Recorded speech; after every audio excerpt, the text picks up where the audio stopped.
We're going to jump into a Week 10 preview, but really quickly, I got the green light in my meeting with the bosses today for a Falcons watch party this Sunday, but only if we reach 16.1 thousand subscribers. Don't ask me why they picked that number, but they picked that number, which we are only 31 subs away. So help me out and hit that sub button down below so we can do a watch party this Sunday.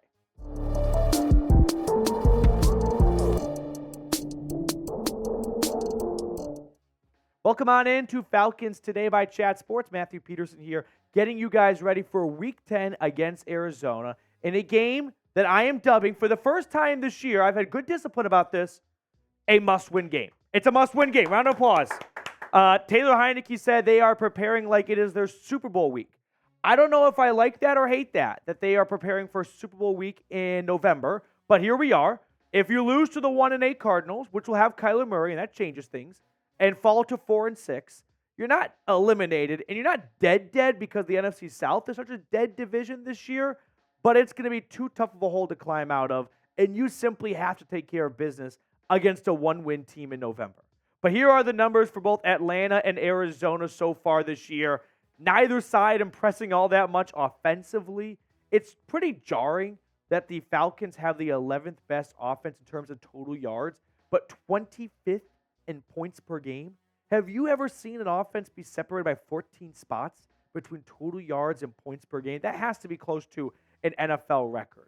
But the big storyline coming into this week is not about the Falcons really at all. It's about the Cardinals getting Kyler Murray back, who is expected to be able to play. And if he can't play, this should be an easy dub against Clayton Tune. But I would not hold your breath on that. It sounds like the Cardinals are preparing for not only Kyler Murray to come back, but also James Conner. The Falcons are going to get some reinforcements of their own, but having Kyler back is just an unlucky break for Atlanta, right? If this game is a week earlier and they get Clayton Tune, this should be a 30-0 win for the Falcons. Instead, it's going to be much more difficult going up against little Kyler. But who you got in this game?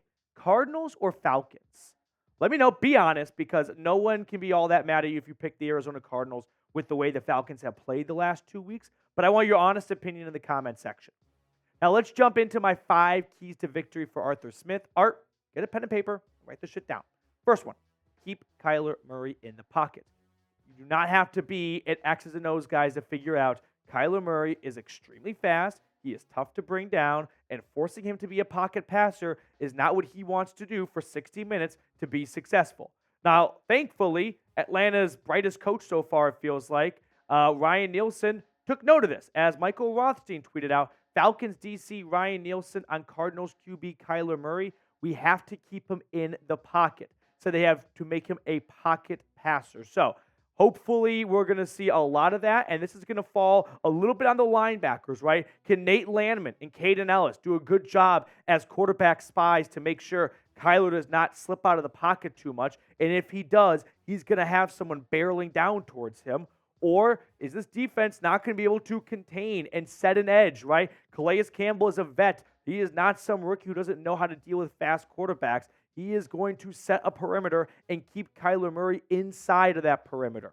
Murray last year was not on his A game for much of the year before his ACL injury. Now, coming back from an ACL injury is not easy. And in fact, I would suspect there are going to be some growing pains early on. So in some way, maybe the Falcons caught a little bit of a break playing Kyler Murray his first game back compared to his second, third, or fourth game back. But still, keep Kyler Murray in the pocket to be successful. Second key to victory, use Bijan in the red zone. Please. You just don't draft a guy 8th overall to hand it off to your backup tight end at the goal line. It makes no fucking sense. Look at what Bijan's numbers are in the red zone this year. 9 carries for 27 yards, 3 yards a pop, which I know 3 yards a pop sounds low, but when you're in the red zone and you run it 5 yards in, like, there's no extra yardage to be tacked on once you score, and 1 touchdown. Get Bijan the ball more. In fact, Atlanta's red zone offense has been not the worst in the NFL, but definitely in a bad spot where there are no bad ideas, right? They are scoring 50% of the time. It's 19th in the league. In fact, my producer today, Jeffrey Cooperstein, is a huge Texas fan, and he says before we started filming, is Art doing my guy Bijan dirty? I'm like, you know what? I feel like there might be a little bit of baseball management going on here, a lineup card being handed down and just bypassing the manager altogether, where maybe the Falcons' big brass upstairs does not want Bijan to get too much wear and tear in his rookie season. But here we are in Week 10. The Falcons are 4-5 with their season on the line. Give Bijan the ball in the red zone, please. Let him do what he does best, and that is having speed, physicality, and elusiveness in very tight quarters, a.k.a. the red zone. Now, before we get on to the rest of today's show, support for it comes in from our friends over at Prize Picks. Thanks to Prize Picks, I've had some of the most fun watching football all season long, winning up to 25 times my money. And now I can play during basketball season as well, and I invite you to do the same. Here's all you do. You just select 2 or more players, pick more or less on their projected stats, and place your entry. So for this week, here's who I am rolling with. I like the more on Mac Jones' passing yards across the pond in Germany against the Colts. Bill Belichick was doing some strange things, leaving someone's front house earlier in the morning. But you know what? I still like Mac through the air. Kenny Pickett, I like the less for his passing yards because he's not good at playing quarterback. But Deshaun Watson having the more when he's the best of all three but the lowest yardage of all three, that seems like too easy. Now, the Ravens have a good defense, but still, I like the more. Testing my skills on Prize Picks this season is the most exciting way to play daily fantasy sports. If you have the skills, you can turn $10 into $250 with just a few taps. Go to prizepicks.com/CLNS and use code CLNS for a first deposit match up to $100. The link for that is in the comments and description of today's video. Prize Picks, daily fantasy sports made easy. My second and third key go hand in hand, and that is pound the rock. Run the football, right? We're going to go all the way back to the blind side here. Run the damn football. Like, you are a running football team. You are onto your second quarterback. Lean into your strengths. You have a good run-blocking offensive line. You have the 8th overall pick in your backfield. You've got a reigning 1,000-yard rusher. You've got the Joker and Cordero Patterson as your RB3. This is your identity. This is your DNA.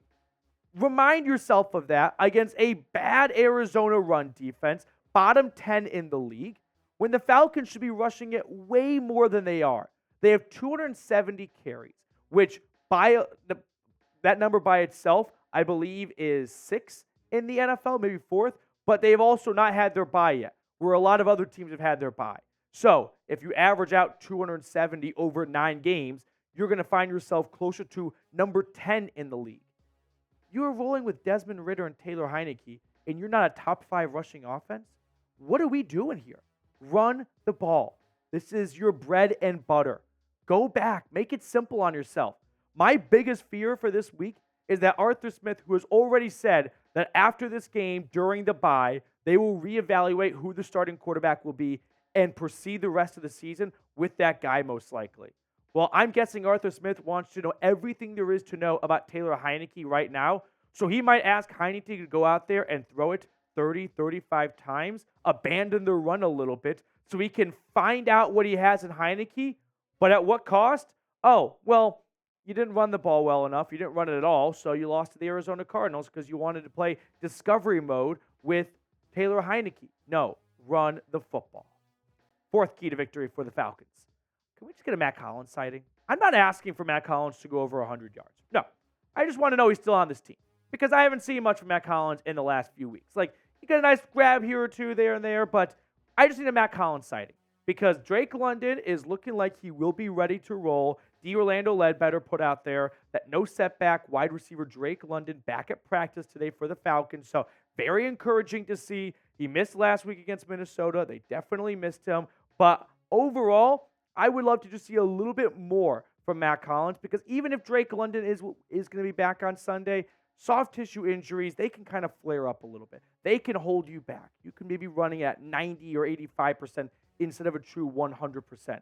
So for that reason, I'd love to see a little bit more support come in from the other wide receivers on this team, specifically Mack Hollins. You look at the other numbers for the wide receivers thus far, and Drake London is way ahead of them. Kadero Hodge lately has been a better option than Mack Hollins, it feels like. Van Jefferson, between his time in LA and now with Atlanta, 13 grabs for 151 yards. But Mack Hollins had that great play against the Packers, if you remember, and that trick play, drew that pass interference as well. However, look at what he's done the last couple of weeks.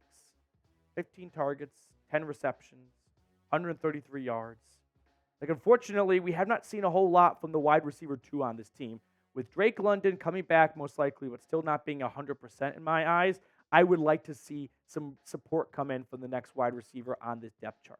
Now, Mack Hollins, in my eyes, is going to go down as one of the most random Falcons wide receivers. So, one of every guy's favorite games, name a random Falcons player. Name a random player for your team. But I want to be specifically a wide receiver. I'm talking like Russell Gage type of random. Do not come in here with Julio Jones or Calvin Ridley or anyone else of that status. Damiere Byrd is a very random Falcons wide receiver. Fifth and final key for Atlanta, protect the football. If you guys remember, first preview of the year, I told you guys during my keys to victory that I would not do any cliche, don't turn it over stuff. Well, you know what? I have to say it because the Falcons need to hear it. Stop turning it over. They are the second most prone turnover team in the national, not second most, but top 5 right now. All you really got to do, and I know this is asking a lot for this team, it looks like, limit the turnovers and turning it over in the red zone like Desmond Ridder did, turning it over on the other half of the 50-yard line. Instead, hold on to the football. Crazy thought. Bear with me for a second. Hold on to the football and make a big play or two, right? This team is lacking explosive plays. Well, they're not getting a whole lot of plays on offense because they keep turning it over. They have 37 passing plays of over 20 yards. That's tied for 14th in the National Football League. They have 6 rushing plays of over 20 yards. That's tied for 9th. But they are tied for 5th in turnover. So hold on to the ball. Stop turning it over. And instead, get some big plays going. Get the sideline on its feet. We got that out of Jonnu Smith. More of that, please. And protect the football, please. I sound like a Canadian with how many times I'm saying please, but I don't know what other choice I have because clearly something is not getting through to the Atlanta Falcons offense. Ultimately, my score prediction for this game, I had the Falcons winning 21-14. No scoregami, very basic score, but I think this is going to be a basic game. Kyler Murray comes back, rushes for 1 touchdown, throws 1 touchdown. Taylor Heinicke throws for 1 touchdown, a Bijan Robinson rushing touchdown, and maybe a special teams touchdown. We're kind of due. Are we due? We're due. Let's get a special teams touchdown. How about that? That's going to do it for us on today's show. Thank you so much for tuning in. We're going to sign off and see you guys later.